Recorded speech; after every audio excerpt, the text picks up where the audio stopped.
Assalamualaikum warahmatullahi wabarakatuh. Alhamdulillahi wa kafa.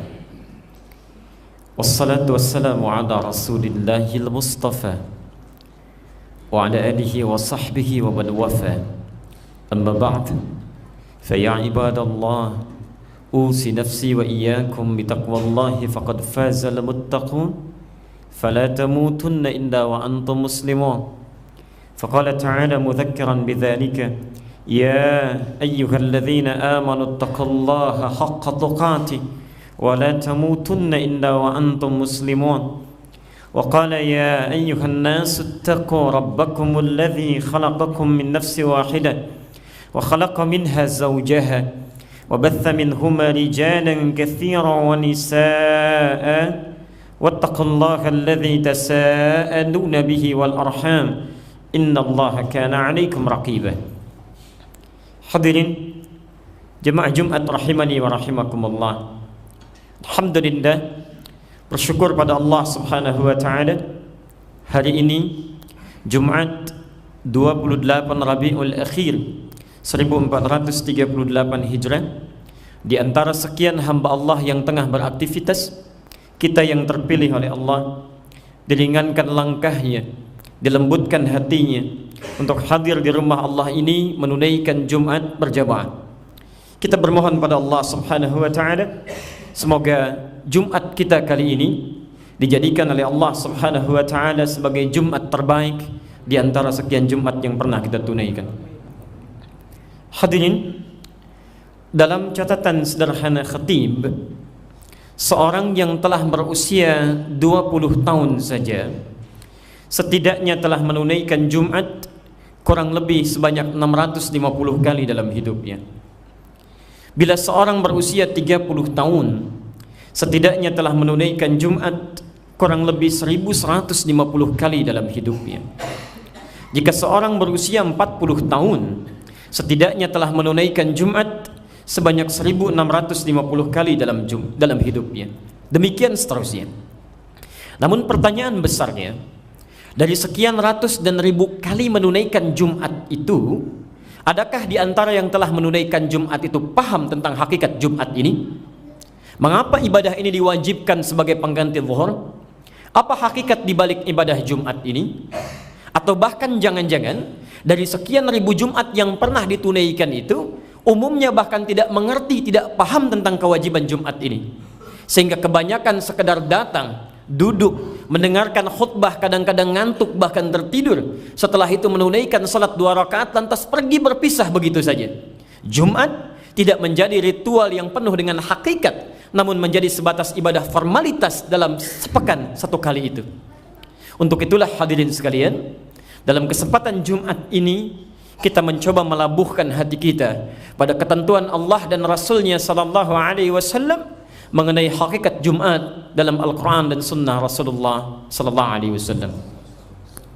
Hadirin, jauh sebelum masa Nabi sallallahu alaihi wasallam dilahirkan, umat jahiliyah sudah memiliki tradisi, budaya, bahkan aktivitas dalam sepekan yang mereka jalani dengan profesi yang berbeda-beda.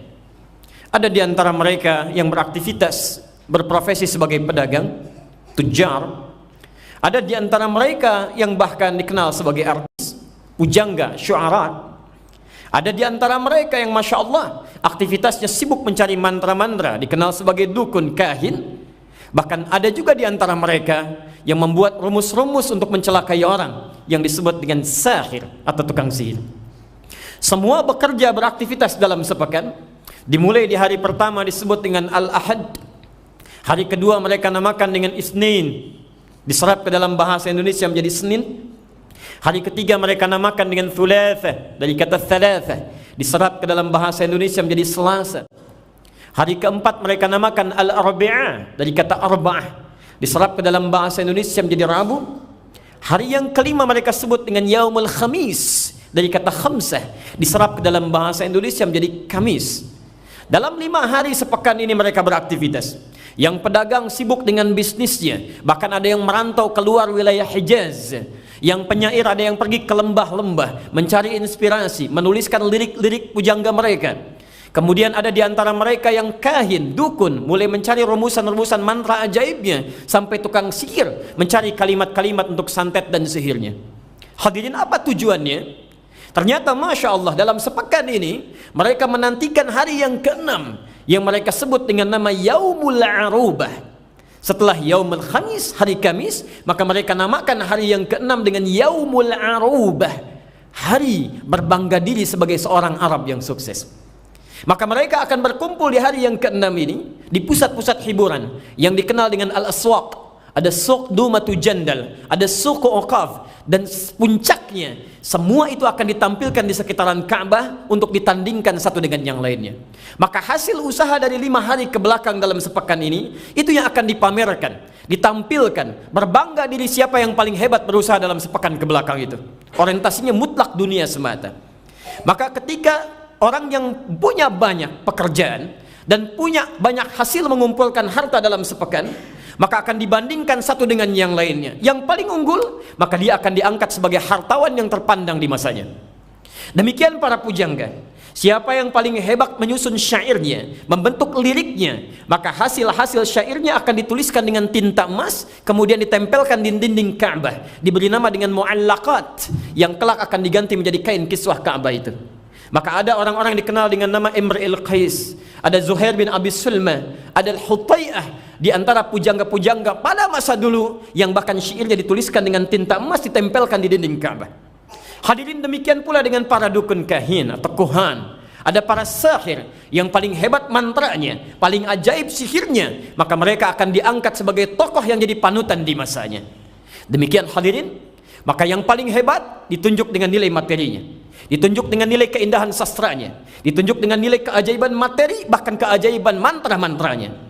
Dengan itu, maka yang kaya semakin kaya, sekatnya semakin jauh dengan yang paling fakir.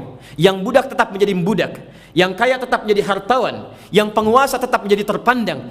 Tidak ada sekat di antara mereka semua kecuali sekat-sekat materi keduniaan. Hadirin, ini terus berlangsung sampai masa Nabi Muhammad SAW dilahirkan, sampai beliau diangkat menjadi rasul. Bahkan kenyataan ini pun hadir sampai dakwah beliau SAW berjalan terus kemudian di kota Makkah Al-Mukarramah, hingga tibalah sesaat sebelum hijrah ke Madinah. Allah Subhanahu wa taala menurunkan satu wahyu yang dengan wahyu ini kelak akan menjadikan orang-orang beriman sebagai miniatur perubahan yang akan merubah cara hidup, cara pandang dan pola kehidupan di masa-masa jahiliyah itu. Turunlah Quran surah ke-62 Al-Jumu'ah ayat ke-9 itu, posisi paling kiri sebelah atas di mushafnya. Hadirin, perhatikan kalimat wahyu yang turun itu.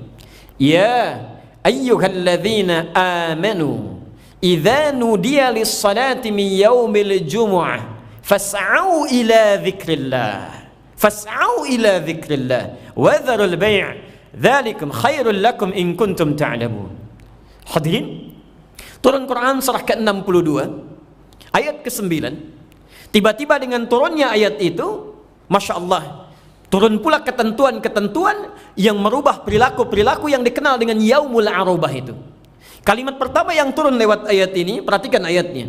Ya ayyuhalladzina amanu, hei orang-orang yang telah menyatakan dirinya beriman kepada Allah, yang telah tunduk pada ketentuan Allah. Mulai saat ini akan ada perubahan cara hidup, perubahan pola dalam kehidupan yang harus membedakan antara orang beriman dengan orang-orang jahiliyah, orang yang telah punya iman dengan yang belum punya iman, orang yang mengaku muslim dengan orang yang belum muslim. Perhatikan kalimatnya.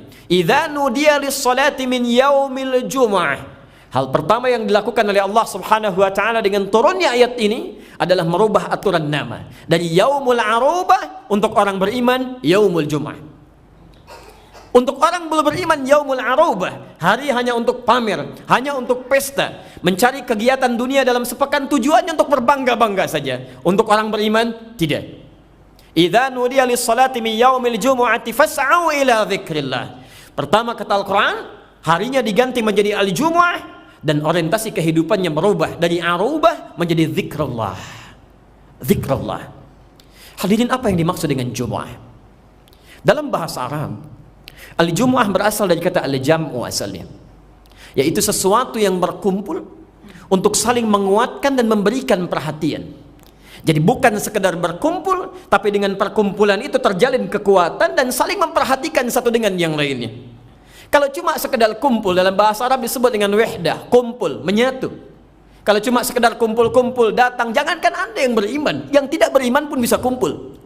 Jangankan Anda yang muslim, yang bukan muslim pun bisa berkumpul. Tapi orang Islam tidak. Dengan turunnya ayat ini, hey, yaumul jum'ah, idza nudiya lis-salati min yaumil jum'ah. Hari yang tadinya cuma kumpul-kumpul, rame-rame, foya-foya, pamer-pamer, Masya Allah, yang tidak memperhatikan satu dengan yang lainnya. Begitu turun ayat ini, Masya Allah, yaumul jum'ah, diundang oleh Allah subhanahu wa ta'ala, dipindahkan tempat kumpulnya, bukan dari tempat-tempat kebanggaan untuk pamer lagi, bukan tempat untuk berhibur lagi, tapi langsung diundang ke rumah Allah subhanahu wa ta'ala. Untuk apa? Jum'ah, untuk berkumpul, tidak sekedar berkumpul, tapi saling menguatkan satu dengan yang lainnya, saling mengenali satu dengan yang lainnya, saling memperhatikan satu dengan yang lainnya. Sehingga dengan turunnya ayat itu, silakan Anda cek, tidak pernah terjadi di masa Nabi sallallahu alaihi wasallam, di masa sahabat ridwanullahu alaihim, di masa tabi'in rahimahumullahu jami'an. Tidak pernah terjadi khususnya di masa Nabi, hari Jumat berkumpul setiap orang kecuali kenal siapa yang hadir di sampingnya, tahu siapa yang ada di belakangnya. Dan Masya Allah, tidak pernah ada orang datang ke masjid untuk Jumat dari manapun dia berada kecuali selesai urusannya. Bukan hanya penduduk Madinah, seorang Sulaik dari Ghatafan, dikenal dengan Sulaik al-Ghatafani, datang ke masjid Nabi SAW, posisi sedang menunaikan salat Jumat. Datang beliau, tiba-tiba langsung duduk, diketahui oleh orang sekitar. Orang-orang Madinah, sekitaran masjid Nabi paham. Begitu masuk ke masjid, tunaikan salat 2 rakaat, kemudian duduk. Lantas Nabi mengatakan, "Idza dakhala ahadukumul masjid, fala yajlis hatta yusalli rak'atain." Jika ada di antara Anda sekalian masuk ke masjid, tidak menunjuk pada orangnya. Jika ada di antara kalian masuk ke masjid, ingin duduk beriktikaf, maka jangan langsung duduk kecuali menunaikan salat 2 rakaat. Tujuan Nabi menyampaikan itu bukan sekedar ingin mengingatkan tentang tahiyatul masjid, karena warga Madinah sudah mengetahui tentang hukum itu. Tapi beliau ingin menekankan kepada para jamaah yang hadir, hadirin, ini ada saudara kita yang datang, bukan dari sekitaran kita. Kenali siapa dia, apa kebutuhannya, apa yang dia inginkan, apa yang dia rasakan kurang. Maka Masya Allah, ketika Sulaik al-Ghatafani datang ke masjid Nabi, tidak kembali ke Ghatafan kecuali semua keperluannya selesai. Dia bisa makan dengan tenangnya, dia bisa minum dengan nyamannya, dibantu segala kebutuhannya. Bahkan Masya Allah, sampai perilaku sahabat ini yang saling membantu satu dengan yang lainnya, yang bahkan dipraktekkan ketika muhajirin hijrah ke Ansar, ya, ke kota Al-Madinah Munawwarah, sampai turun ayat Quran di Quran surah ke-59 ayat 9 sampai dengan 10 itu, posisi paling kanan di pertengahan. Masya Allah. Wa yu'thiruna ala anfusihim walau kana bihim khasasah. Bahkan mereka rela memberikan apa yang mereka butuhkan untuk sahabat-sahabat yang lebih membutuhkannya. Tidak pernah terjadi dalam masa Nabi sallallahu alaihi wasallam orang datang ke masjid khususnya menunaikan Jumat kecuali semua urusannya tuntas. Yang tidak punya pakaian mendapatkan pakaian dari sahabatnya, yang tidak punya makanan mendapatkan makanan dari sahabatnya, yang sakit ditunjukkan bagaimana mendapatkan obatnya. Selesai semua urusan. Hadirin, kalau semangat Jumat ini spiritnya kita bawa dalam kehidupan kita sekarang, seperti diinginkan oleh Quran, dipraktekkan oleh Nabi, maka Masya Allah. Ada mahasiswa datang ke masjid bertemu dengan dosennya, diskusi seputar persoalan perkuliahannya. Ada pasien yang sakit tidak bisa ke rumah sakit, bertemu dengan dokter di masjid, diberikan saran tentang kesehatannya. Ada karyawan bertemu dengan pimpinannya, yang bahkan kadang-kadang dalam satu keadaan kerja di satu gedung, satu tempat, satu perusahaan, tapi tidak kenal satu dengan yang lainnya. Maka ketika hadir dalam Jumat mereka diskusi. Bahkan yang tidak punya pekerjaan dalam kehidupannya bertemu dengan orang yang punya banyak lapangan pekerjaan, selesai persoalannya. Maka dengan spirit Jumat ini dikumpulkan kita dalam sepekan, bukan hanya sekedar Anda datang, duduk, kadang-kadang ngantuk, tertidur, sholat lantas pulang, bukan itu yang diinginkan. Bahkan ironisnya, sampai saat ini umumnya bahkan orang yang datang dalam Jumat tidak kenal siapa yang hadir di sampingnya, tidak tahu siapa yang ada di kanannya, siapa yang di kirinya, siapa yang di belakangnya. Bagaimana Anda bisa menghafalkan al-mu'minu lil mu'mini kal bunyan yashuddu ba'duhu ba'dan. Mukmin satu dengan yang lainnya bagaikan satu bangunan yang saling menguatkan. Bahkan Anda hafalkan hadisnya, bagaikan satu tubuh yang kalau sakit saling merasakan. Bagaimana Anda bisa merasakan satu dengan yang lainnya kalau tidak saling mengenal? Maka terjadilah apa yang dikhawatirkan sampai saat ini. Muslim, mukmin kumpul tiap pekan, bahkan kumpul tiap hari dalam sholat jamaah, tapi tetangga sakit tidak tahu. Tetangga ada yang meninggal tidak peduli, tetangga kesulitan tidak dibantu, ada yang kebanjiran sibuk merekam. Di mana hadis Nabi sallallahu alaihi wasallam? Di mana spirit Jumat yang tiap pekan kita lakukan? Dan Anda menghafal ayatnya, tahu hadisnya, dan akan ditanya oleh Allah Subhanahu wa taala tentang apa yang kita lakukan dalam sepekan itu. Hadirin, bertakwalah kepada Allah Subhanahu wa taala. Ketika syariat diturunkan, tidak sekedar formalitas kita kerjakan, ada nilai yang harus kita bangun dalam kehidupan. Yang paling miris saat ini, ibadah ditemukan di masjid, tiap pekan bertemu, tapi jauh dari apa yang diinginkan dari spirit Jumat itu. Lisan saling mencela, tangan saling menoda, kaki saling menendang satu dengan yang lainnya. Bukan itu yang diinginkan. Lalu apa faedahnya kita berjumpa, berkumpul, bermunajat kepada Allah dalam setiap pekan, lantas tidak membawa spirit Jumat dalam kehidupan? Ini bagian yang pertama. Jadi tidaklah kita dikumpulkan dalam Jumat ini kecuali Allah ingin menghimpun kita langsung di rumahnya yang mulia dalam keadaan yang sangat baik demi mengokohkan saf di antara kita sehingga tetap kuat dan bisa memberikan perhatian satu dengan yang lainnya. Karena itulah kemudian surah Al-Jum'ah ini diapit oleh surah As-Saff, surah ke-61. Tidak disebutkan saf dalam bahasa Arab kecuali sesuatu yang rekat tanpa celah.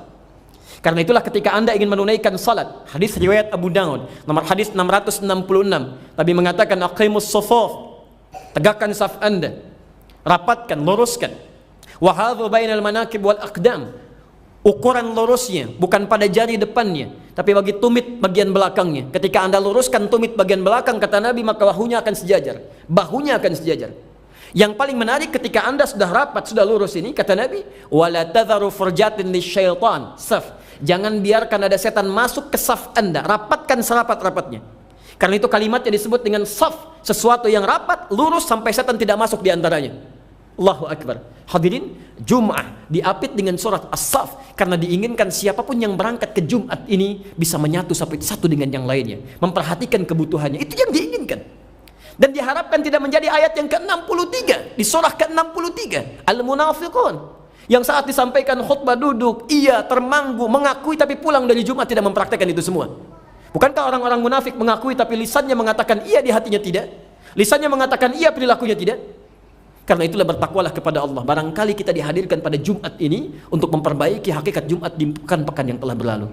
Dan semoga Allah Subhanahu wa taala memberikan kekuatan pada kita untuk mempraktekkan bagian yang pertama ini.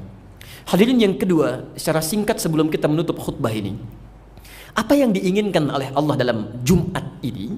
Apakah sekedar kumpul memberikan perhatian? Ternyata tidak. Ada bagian yang kedua disebutkan kalimatnya dengan fas'au ila dzikrillah. Siapapun yang dipanggil untuk menunaikan salat di Jumat, kata Allah, maka bergegaslah untuk segera zikir kepada Allah. Ingat zikirnya kepada Allah Subhanahu wa taala. Hadirin, tidak disebutkan kalimat zikir dalam Al-Qur'an kecuali seluruhnya bermakna aktivitas yang mengingatkan kita dengan Allah Subhanahu wa taala. Amal saleh, ibadah yang menjadi bekal kita untuk pulang ke akhirat nanti. Karena itulah di Quran salat kita disebut dengan zikir. Quran surah ke-20 ayat ke-14, wa aqimis salata lidzikri, tunaikan salat sebagai zikir kepadaku. Anda baca Al-Quran disebut sebagai zikir karena Quran disebut dengan zikir. Quran surah ke-15 ayat 9, inna nahnu nazzalna dzikra wa inna lahu lahafizun. Kami yang telah turunkan Quran sebagai zikir. Jadi kalau Anda sedang baca Al-Quran, Anda sedang berzikir kepada Allah. Allahu Akbar, menghafal Quran itu bagian dari zikir. Disebutkan 4 kali di surah ke-54 itu. Ayat ke-17, ayat ke-22, ayat 32, ayat ke-40. Walaqad yassarnal Qur'ana lidzikri fahal min muddakir. Kami sudah mudahkan Quran untuk dihafalkan. Kalimat menghafal yang menggunakan kata zikir. Yang dengan menghafal Quran lebih ingat Anda kepada Allah Subhanahu wa taala. Kalimat-kalimat thayyibah yang Anda bacakan setelah salat, subhanallah, alhamdulillah, Allahu Akbar, itu zikir. Quran surah ke-4 ayat 103, posisi paling kanan di pertengahan. Fa idza qadaitumus salata fadhkurullaha. Jika Anda telah tuntas menunaikan salat, segera berzikir kepada Allah Subhanahu wa taala. Bahkan kalau zikir Anda benar, setiap aktivitas Anda akan menjadi zikir karena Allah Subhanahu wa taala. Makannya zikir, minumnya zikir, kerjanya zikir. Quran surah ketiga ayat 191. Alladzina yadhkurunallaha qiyaman wa qu'udan wa 'ala junubikum. Ketika makan ingat Allah, minum ingat Allah, kerja ingat Allah, dan semuanya teringat dengan Allah Subhanahu wa taala. Hadirin, sebelum bicara yang jauh-jauh, kita coba ambil zikir yang ritual dulu. Dalam sepekan ini kata Allah fas'au ila dzikrillah. Di antara makna zikir salat. Dari sepekan ke belakang, berapa kualitas dan kuantitas salat yang telah kita tingkatkan di hadapan Allah Subhanahu wa taala sebagai bekal kita untuk pulang ke akhirat nanti. Jangan-jangan mohon maaf sebesar-besarnya, ya, kita untuk mengejar dunia yang sementara saja, berangkat gelap, pulang gelap, segala dikumpulkan, rumah semakin luas, kendaraan semakin banyak. Padahal kita sadar satu saat kita akan meninggal dan semua itu tidak akan dibawa. Yang dibawa hanya bekal ibadah saja. Maka demi Allah kami katakan, kalau untuk urusan sementara, dunia yang sementara saja Anda begitu seriusnya merencanakan dan mengerjakan, maka bagaimana dengan bekal akhirat Anda yang akan dibawa pulang? Karena itulah saat Jumat Anda dikumpulkan, diingatkan kalau kamu diwafatkan sekarang, bekal apa yang sudah akan kamu siapkan dan kamu bawa? Jangan-jangan kemarin belum sempat sholat berjamaah, kemarin cuma 3 waktu, maka mulai Jumat ini harus 5 waktu. Jangan-jangan kemarin baru sempat fardunya, sunnahnya belum dikerjakan, diberi kesempatan hari ini tambahkan dengan sunnahnya. Jangan-jangan kemarin belum baca Al-Quran, diberikan kesempatan Jumat ini. Fas'au ila dzikrillah, ayo cepat cari bekal. Sekarang hadirin, jika Anda tidak memulai saat ini, di Indonesia saja saat ini, anak-anak 4 tahun, anak 5 tahun, di antara mereka bahkan ada yang buta, sudah menghafalkan Quran 30 juz. 30 juz. Dan khatib menyaksikan ada sekelompok yang rata-rata 4 tahun, 5 tahun, rata-rata 30 juz, paling sedikit 5 juz.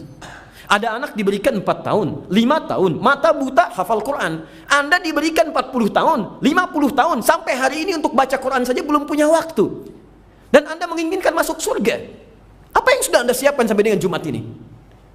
Hadirin, ada sekelompok anak di Bekasi, usia 4 tahun, 5 tahun. Sebelum maghrib adzan dikumandangkan, 5:30 sudah datang ke masjid, membawa tas mereka, sholat berjamaah. Ba'da maghrib mereka menghafal Quran, menunggu isya, isya berjamaah lagi. Ba'da isya mengulang hafalannya, pulang 8:30, berzikir kepada Allah Subhanahu wa taala.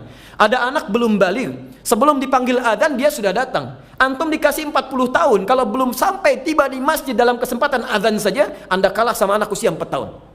Ba'da maghrib Anda tidak jamaah isyanya di masjid, Anda kalah sama anak usia 4 tahun. Anda tidak pernah mulai membaca Quran, Anda kalah sama anak usia 4 tahun. Hadirin, anak yang belum balik saja sudah menyiapkan bekal menuju Allah, maka bagaimana dengan kita yang akan pasti hisabnya? Karena itu bertakwalah kepada Allah Subhanahu wa taala. Atau jangan-jangan yang Jumat pun cuma sekali sepekan Anda masih abaikan juga. Datang paling belakangan, Masya Allah. Dalam keadaan demikian tidak fokus juga mendengarkan nasihatnya. Anda masih bikin forum sendiri, Anda kerjakan hal kepentingan Anda, hanya sekedar formalitas saja, dan Anda mengharapkan untuk masuk surga. Di mana keinginan kita di hadapan Allah Subhanahu wa taala? Karena itu bertakwalah kepada Allah Subhanahu wa taala. Mudah-mudahan Jumat ini kita diberikan petunjuk oleh Allah, dilembutkan hati kita untuk memperbaiki keadaan diri kita, dan mudah-mudahan Allah mewafatkan kita setelah cukup bekal kita untuk kembali kepadanya, dan diberikan perhatian oleh Allah sehingga kita bisa menguatkan ukhuwah Islamiyah di antara kita semuanya. Barakallahu li wa lakum fil Qur'anil azim wa nafa'ani wa iyyakum bima fihi minal ayati wa dzikril hakim wa taqabbala minni wa minkum tilawatahu innahu huwas samiul alim. Ud'ullaha yastajib lakum jami'an.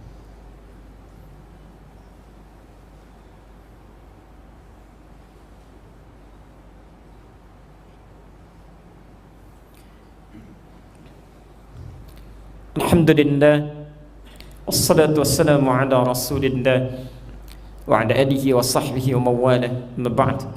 Fa ya ibadallah, usi nafsi wa iyyakum bi taqwallahi faqad faza al muttaqun, fala tamutunna illa wa antum muslimun. Hadirin, sebelum kita berdoa kepada Allah Subhanahu wa taala, khatib simpulkan materi khutbah kita saat ini bahwa ibadah Jumat tidak sekedar ibadah formalitas yang mengundang kita datang sekali dalam sepekan untuk duduk mendengarkan khutbah, sholat lantas pulang.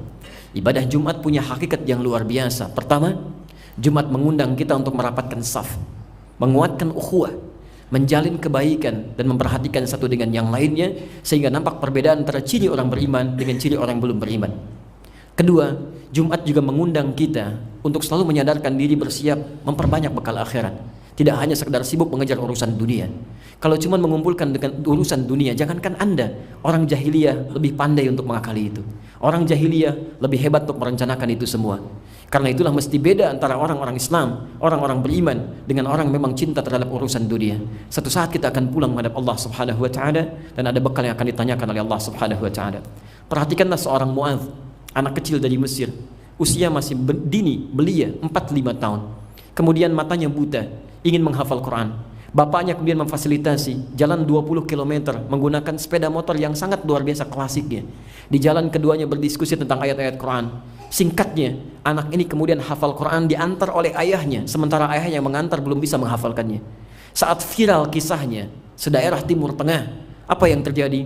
Tiba-tiba datang reporter untuk mengabadikan kisahnya. Ketika ditanyakan, ya Syekh Mu'adz, sebagai penghormatan, duhai ananda Mu'adz, Syekh Mu'adz sebagai penghormatan, Jika engkau diperkenankan bermohon kepada Allah saat ini dan itu akan dikabulkan, apa yang akan Anda minta kepada Allah Subhanahu wa taala? Apa yang akan Anda minta kepada Allah Subhanahu wa taala? Reporter ini mengira bahwa beliau akan meminta supaya oleh Allah Subhanahu wa taala disembuhkan dari butanya. Tapi perhatikan kalimatnya. Perhatikan kalimatnya. Wallahi, demi Allah, jika diperkenankan saya bermohon kepada Allah saat ini, saya akan meminta kepada Allah satu, agar saya tetap dibutakan sampai dengan kiamat menjelang. Karena dengan buta ini saya bisa menghafal Quran. Saya takut jika melihat kembali, tiba-tiba mata saya bisa melihat dalam kemaksiatan, lantas menjadikan Quran yang telah saya hafalkan jadi hilang dalam benak saya.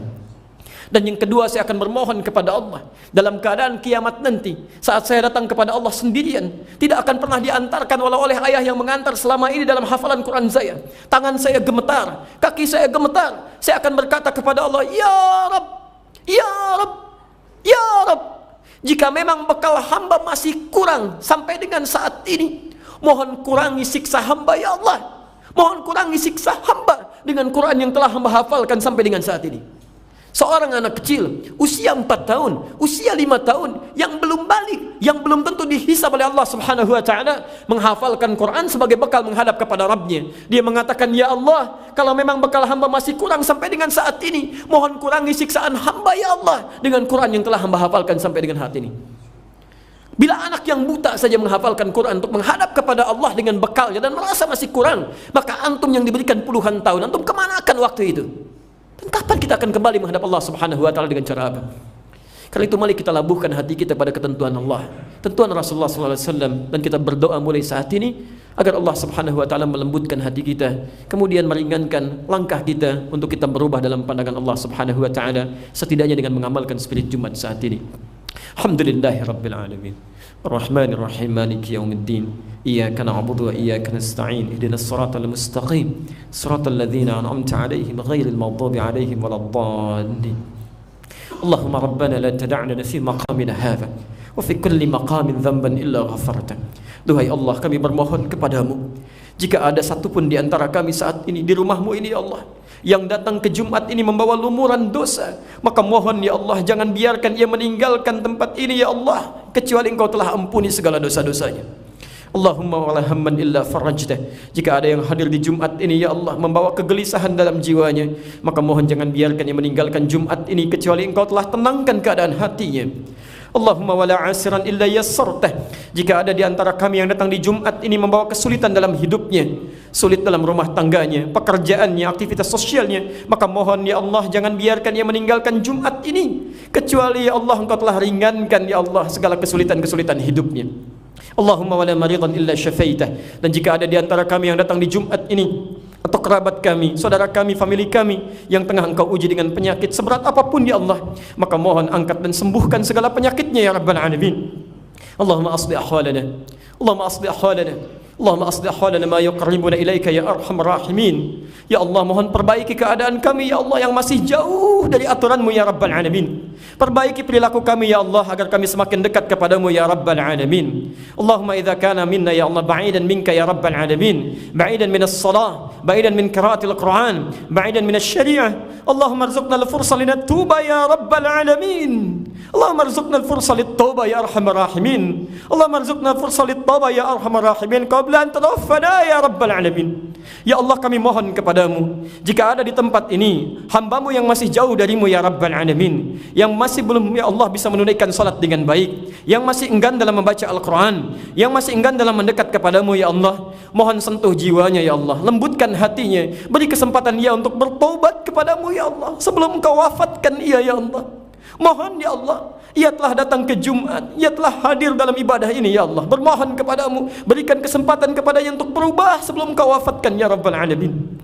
Dan mohon ya Allah, mohon ya Allah, Allahumma hdi zumala'ana, Allahumma hdi ziwarana, Allahumma hdi jiwarana wa ashabana ya ghairal muslimin liyahtadu ilal Islam. Ya Allah, kami mohon kepadamu ya Allah, anugerahkan hidayah kepada kerabat kami, tetangga kami, teman-teman kami ya Allah yang belum bisa menerima Islam, anugerahkan hidayah di Jumat ini kepada mereka untuk mendapatkan nikmatnya Islam ya Rabbal Alamin. Satukan kami di dunia dan di akhirat dalam kenikmatan iman ya Arhamar Rahimin. اللهم يا الله ارزقنا الفرصة للحياة الطيبة للممات فيها حسن الخاتمة ونقول لا إله إلا الله وتقول لنا يا أيتها النفس المطمئنة ارجعي إلى ربك راضية مرضية. Ya Allah, anugerahkan kepada kami setelah Jumat ini kehidupan yang lebih baik dalam ridha-Mu ya Allah, dan anugerahkan kami kesempatan dalam wafat kami untuk husnul khatimah, mampu mengatakan kalimat la ilaha illallah, dan Kau katakan kepada kami ya Tuhan nafsul mutmainnah, hei jiwa yang tenang, irji'i ila rabbika radiyatan mardiyah, ayo cepat pulang dengan keridhaan yang telah Kuberikan kepadamu. Wadkhuli fi ibadi, ayo masuk ke dalam golongan hamba-Ku. Wadkhuli jannati, cepat dapatkan surga yang telah Aku siapkan.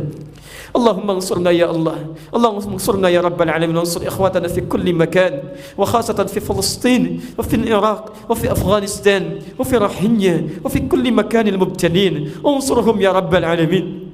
Duhai Allah, kami bermohon khusus di Jumat ini bagi saudara-saudari kami ya Allah, di Palestina, di Syria, di Aleppo, di Iraq, di Afghanistan, di Rohingya. Mohon tolong mereka ya Allah, anugerahkan kesabaran kepada mereka ya Rabbal Alamin, anugerahkan kekuatan kepada mereka ya Arhamar Rahimin, anugerahkan kenikmatan iman kepada mereka ya Rabbal Alamin, dan mohon sediakan surga terbaik untuk perjuangan mereka ya Arhamar Rahimin. Allahumma ya Allah, Allahumma khaffif hisabana ya Rabbal Alamin, la tuhasibna an da'fina fi nusratihim ya Arhamar Rahimin, dan mohon ampuni kami ya Allah, ringankan hisab kami yang tak mampu menolong mereka dan saudara-saudari kami ya Allah, ringankan hisab kami yang tak mampu menolong mereka dalam kebaikan ya Arhamar Rahimin. Allahumma la tuhasibna an da'fina fi nusratil Aqsa ya Allah, dan mohon ampuni dosa kami ya Allah, mohon jangan hisab kami karena kelemahan kami tidak mampu mempertahankan Aqsa, menolong saudara-saudari kami yang tertindas, menolong saudara-saudari kami yang membutuhkan pertolongan. Ampuni kami ya Allah. Kami bertaubat ya Allah di Jumat ini, kami bertaubat dari segala dosa ya Allah. Ampuni dan maafkan kami ya Rabbal Alamin, bimbing kami untuk berubah sehingga dapat menjadi hamba yang lebih baik dalam pandangan-Mu ya Allah. Jauhkan lisan kami dari lisan pencela, jauhkan pandangan dari pandangan maksiat, jauhkan pendengaran kami dari pendengaran maksiat. Ya Allah, bimbing kami ya Allah menuju-Mu ya Rabbal Alamin dalam kebaikan, untuk menjadi orang-orang yang saleh, pengusaha yang saleh, pebisnis yang saleh, diplomat yang saleh, penguasa yang saleh, ustaz yang saleh, ibu rumah tangga yang saleh, keluarga yang saleh. Jika ada seorang ayah di sini ya Allah yang belum mampu menjadi ayah yang baik, ampuni dosa-dosanya ya Allah. Jika ada seorang anak yang setengah durhaka pada orang tuanya, maka mohon ampuni dosanya ya Allah. Bimbing kami untuk berubah ya Allah. Rabbana atina fid dunya hasanah wa fil akhirati hasanah wa qina adzabannar. Allahumma anugerahkan segala kebaikan di dunia ini yang mampu kami capai, dan kebahagiaan di akhirat nanti yang mampu kami raih, dan jauhkan kami dari segala aktivitas yang mengundang murka dan neraka-Mu. Allahumma laqad da'awnaka kama amartana fa'ajib du'ana kama wa'adtana. Ya Allah, kami telah datang di Jumat ini. Ya Allah, kami telah berdoa ya Allah, bermohon kepadamu dengan lindangan air mata. Jika dengan semua ini belum Engkau kabulkan juga, maka mohon ya Allah, tunjukkan pada kami dengan cara apa lagi kami mesti bermohon kepadamu ya Rabbal Alamin. Bifadlika subhana rabbika rabbil izzati amma yasifun, wassalamun alal mursalin, alhamdulillahi rabbil alamin. Qumu ila salatikum yarhamukumullah.